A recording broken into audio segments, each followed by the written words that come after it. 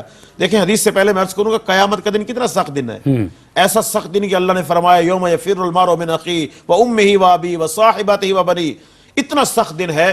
حدیث پاک میں آتا ہے اتنے سخت دن میں وہ کتنا خوش نصیب ہے. آقا علیہ السلام نے ارشاد فرمایا الصیام والقرآن یشفعان للعبد یوم القیامہ، کہ روزے اور قرآن قیامت کے دن بندے کی شفاعت کریں گے. یقول الصوم، روزہ عرض کرے گا رب انی منعتہ الطعام والشہوات بالنہار، یا رب العالمین میں نے پورا دن اس کو کھانے پینے اور شہوات سے روکا ہے، فشفعنی فی، اس کے حق میں میری شفاعت کو قبول فرما. قرآن کہے گا انی منعتہ النوم باللیل، کہ میری وجہ سے یہ راتوں کی نیند چھوڑ کر مجھے پڑھا کرتا تھا، سنا کرتا تھا، تراویح میں سنتا تھا، تراویح میں پڑھتا تھا. فشفعنی فی، اس کے حق میں میری شفاعت کو بھی قبول فرما. اب روزہ بھی شفاعت کر رہا ہے، قرآن پاک بھی شفاعت کر رہا ہے. ہو سکتا ہے کسی کو شک ہوتا پتہ نہیں شفاعت قبول ہوگی یا نہیں ہوگی. میرے آقا نے قبولیت کی مہر بھی لگا دی. ارشاد فرمایا فیشفعان، اللہ دونوں کی شفاعت قبول فرمائے. کیا بات، روزے کی شفاعت بھی قبول فرمائے گا اور قرآن کی شفاعت بھی قبول فرمائے گا. لیکن ماشاءاللہ یہ یاد رکھیں کہ روزہ کس کی شفاعت کرے گا؟ جو روزہ رکھے گا اور اس کے عزت احترام کرے گا. قرآن کس کی شفاعت کرے گا؟ جو قرآن پڑھے گا یا سننے گا اور اس کے حقوق کو ادا کرے گا. صحیح بات. تو اس لیے قرآن پاک کی تلاوت اور خاص طور پہ تراویح کی صورت میں قرآن پاک پڑھنا اور سننا بہت بڑا اجر رکھتا ہے. دیکھیں اس پر تو اجماع صحابہ ہے. یہ وہ فعل ہے کہ اس پر اجماع صحابہ ہے کہ حضرت سیدنا عمر رضی اللہ تعالیٰ عنہ نے سارے صحابہ کو جمع کیا، ایک کو امام بنایا کہ آپ قرآن تراویح کی صورت میں پڑھیں اور باقی سارے سنیں. تو تراویح کی صورت میں قرآن پڑھنا اور سننا یہ تو اجماع صحابہ ہے. اور پھر امت کا ہمیشہ عمل رہا ہے کہ امت نے ہمیشہ اس کا اہتمام کیا ہے کہ تراویح کی صورت میں قرآن پڑھا جاتا ہے، سنا جاتا ہے اور پھر ختم قرآن کیا جاتا ہے اور روح پرور مناظر اور روح پرور ماحول ہمیں دیکھنے کو ملتا ہے. کیا بات ہے، سبحان اللہ. سر افطار کے حوالے سے میں جاننا چاہتا ہوں، بہت سارے لوگ ایسے ہیں کہ جو لوگوں کا روزہ کھلواتے ہیں، افطار کراتے ہیں، اور ہمارے یہاں افطار کرانے کے لیے اسٹالز بھی مختلف جگہوں پہ رکھتے ہیں.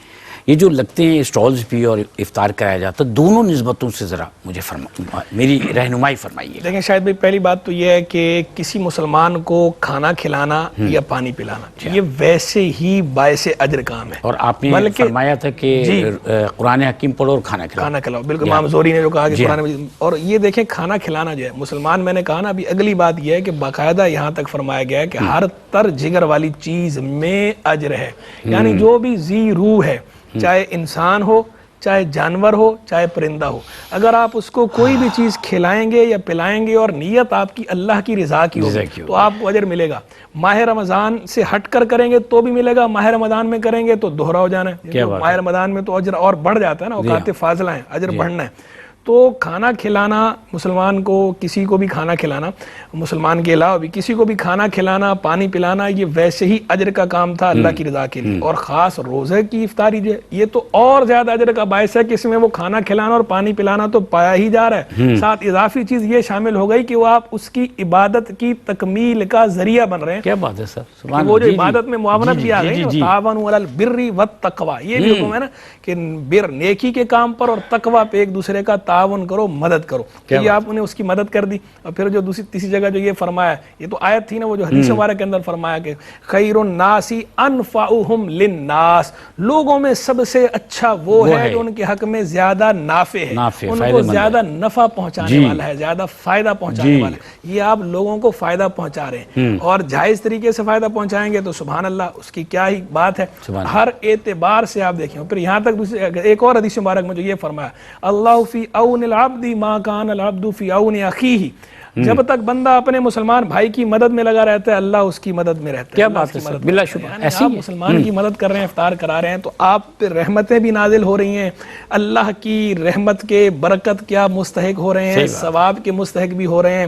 حدیث مبارک میں تو فرمایا, اور خاص افطار کے بارے میں جو فرمایا, من فطر صائما, جو کسی روزے دار کو افطار کرائے, کان لہو مثل اجرہ, اس کے لیے روزے دار کی مثل اجر ہے, من غیر ان ینقص من اجر الصائم شیء, بغیر اس کے کہ روزے دار کے اجر میں سے کوئی کمی کی جائے. روزے دار کا اجر روزے دار کا اجر ہے, وہ اسی کے پاس ہی رہے گا, اس کے اکاؤنٹ سے کوئی کمی نہیں ہو رہی, کوئی ڈیڈکشن نہیں ہو رہی اس کے اکاؤنٹ سے, اس کا بیلنس اس کا بیلنس ہے, لیکن اتنا ہی آپ کو بھی دیا جا رہا ہے افطار کرانے کی برکت سے کہ آپ نے تعاون کیا اس کی اس عبادت میں اس کے ساتھ. پھر ایک اور مقام پر حدیث مبارک میں یہ فرمایا کہ جب روزے دار کے پاس کچھ کھایا جاتا ہے, افطار کرانا تو الگ ہے نا, خود روزے دار کے پاس کوئی دوسرا کھا رہا ہے, جب تک اگلے کھاتے رہیں گے فارغ نہیں ہوں گے, حتی یفرغوا, یہاں تک کہ فارغ نہ ہو جائیں, تو اس وقت تک کیا ہے, تصلی علیہ الملائکہ, روزے دار پہ فرشتے رحمت نازل کرتے رہتے ہیں. اب جب تک فارغ نہ ہو, روزے دار کے پاس کچھ کھا رہے ہیں, تو روزے دار کو اجر مل رہا ہے کہ روزے دار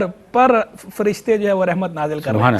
تو آپ جب روزے دار کو کھلائیں گے اور دیگر لوگوں کو بھی کھلائیں گے ساتھ, تو یہ آپ کو اس بشارت سے بھی حصہ ملنے کی امید ہے اللہ کی رحمت سے. تو اس لیے بہت اچھا کام ہے, کار خیر ہے, اس کو تو ہم سپورٹ ہی کرتے ہیں اور ہم کہتے ہیں کہ یہ کرنا ہی چاہیے.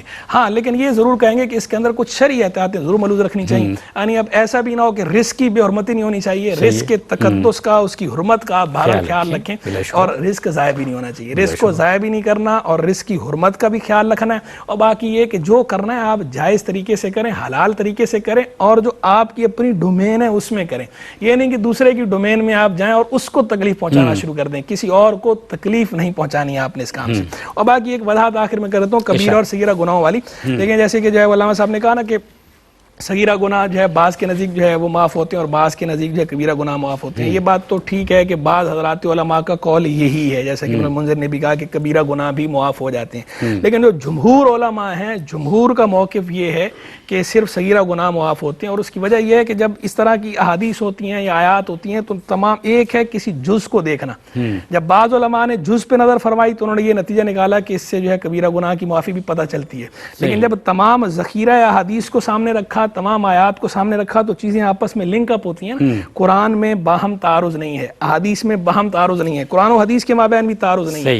تعارض سے بچانے کے لیے جو رولز ہیں, ریگولیشنز ہیں, ان کے مطابق یہ ہے کہ صغائر معاف ہوتے ہیں, کبائر توبہ سے معاف ہوتے ہیں, یا مرنے کے بعد اللہ چاہے تو معاف فرما دے, باقی اللہ قادر ہے. بہت شکریہ, بہت شکریہ محترم مفتی محمد احسن نوید نیازی صاحب آپ کا, بہت شکریہ محترم مفتی احمد منیر نورانی صاحب آپ کا. ناظرین کرام, رمضان المبارک کی آمد ہے اور ہمیں اپنے لیے اپنی زندگی کو سنوارنے کے لیے, اپنی آخرت کو سنوارنے کے لیے اعمال کو ترتیب دینا ہے.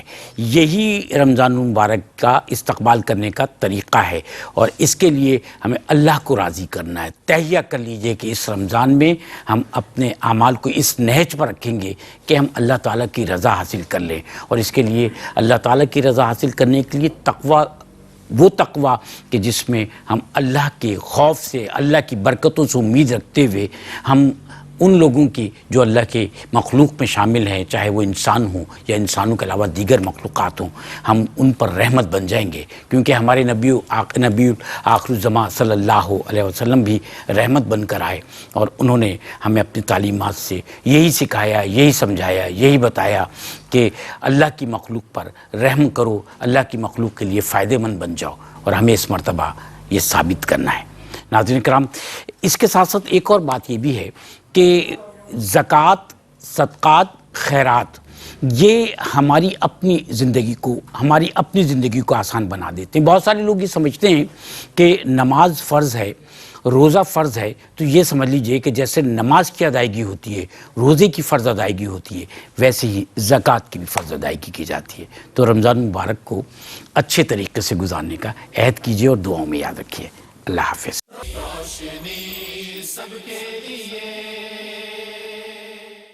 اللہ